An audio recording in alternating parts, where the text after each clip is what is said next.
মাশাল্লাহ, অনেক সুন্দর করে আজকে রাতের বেঁচে থাকা ভাত দিয়ে একটি খাবার বানিয়ে ফেললাম। আসসালামু আলাইকুম আমার প্রিয় ভাই ও বোনেরা, দেশে ও দেশের বাইরে যে যেখানে আছেন সবাইকে জানাই আমার আন্তরিক শুভেচ্ছা। তো দেখুন, রাতে ভেজে অনেকগুলো ভাত বেঁচে ছিল। চিন্তা করলাম আজকে সকালে এগুলো থেকেই আমি কিছু একটা বানিয়ে ফেলবো। তো আমি কাঁচামরিচ, পেঁয়াজ, ক্যাপসিকাম, গাজর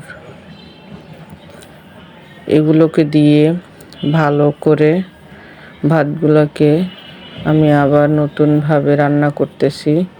তো দেখেন, এভাবে ভাতগুলো ভাজি করলে, অনেকে ভাত ভাজি বলে, ফ্রাইড রাইস বলে, আসলে যাই বলি, মাশাআল্লাহ অনেক সুন্দর হয় এরকম করলে।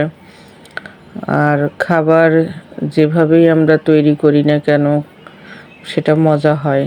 সেটা নিজের মনের ইচ্ছা মতো করে একভাবে রান্না করলেই হয়। এখন আমি একটা মশলা দিয়ে দেব, আর এই মশলাটা হচ্ছে ম্যাগি মশলা, ম্যাজিক মশলা বলে। এটাকে দিলে বাচ্চারা একটু পছন্দ করে।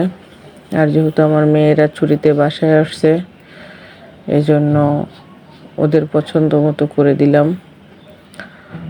আল্লাহর রহমতে এগুলো আমার সিদ্ধ হয়ে আসছে।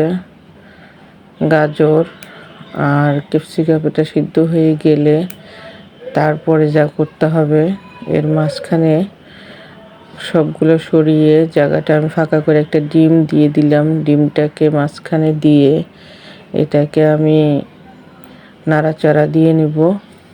আর ভালো করে একসাথে মিশিয়ে যখন সবগুলো মশলার সাথে মিশে যাবে, তখন আমি ভাতগুলো দিয়ে দিব। আর আমার হাতে অনেকগুলো ভাত ছিল, এই জন্য আমি ভাতটা দিয়েও করলাম। আপনারা চাইলে এভাবে চাউল দিয়ে অর্ধেক সিদ্ধ করে এভাবে করে খেতে পারবেন,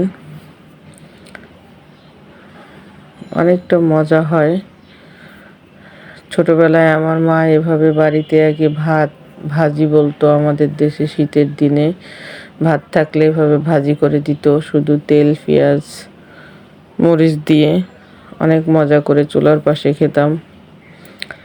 তো আমার ভিডিওটি যেই দেখবেন, আমার চ্যানেলটিকে লাইক, কমেন্ট, সাবস্ক্রাইব করবেন। আপনাদের কাছে অনুরোধ থাকবে আমার, আপনাদের একটি লাইক অনেক মানুষের কাছে ভিডিওগুলো পৌঁছাতে সাহায্য করে। তো দেখুন কত সুন্দর হয়ে গেছে আমার ভাতগুলো।